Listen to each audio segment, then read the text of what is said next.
వెంకటస్వామి గారు తనయుడు గడ్డం వంశీకృష్ణ గారు ఎంపీగా విజయం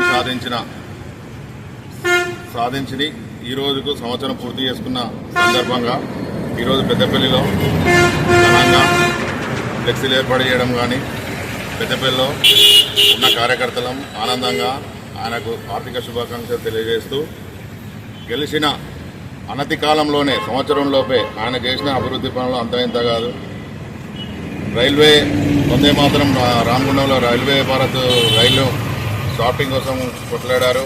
అలాగే నిన్నగాక మొన్న తిరుపతి కరీంనగర్లో పెద్దపల్లి ప్రజలకు ఇబ్బంది అవుతుందన్న కారణంగా కరీంనగర్ నుండి తిరుపతికి వెళ్లే రైలు కూడా పెద్దపల్లిలో ఆటింగ్ కావాలని కోరుతూ రైల్వే సెంట్రల్ మినిస్టర్ గారికి వినతి పత్రం ఇవ్వగానే ఆయన సానుకూలంగా స్పందించి అది కూడా శాంక్షన్ చేశారు. అలాగే మన బసందార్లో ఉన్నటువంటి ఎయిర్పోర్ట్ కోసం కృషి చేసి పెట్టాలని ఆయన అప్లికేషన్ ఇవ్వగానే వాళ్ళు కూడా సానుకూలంగా స్పందించి ఈరోజు అంతర్గాంలోని బసందార్లో ఉన్నటువంటి ఎయిర్పోర్టుకు సర్వే చేయడం జరిగింది.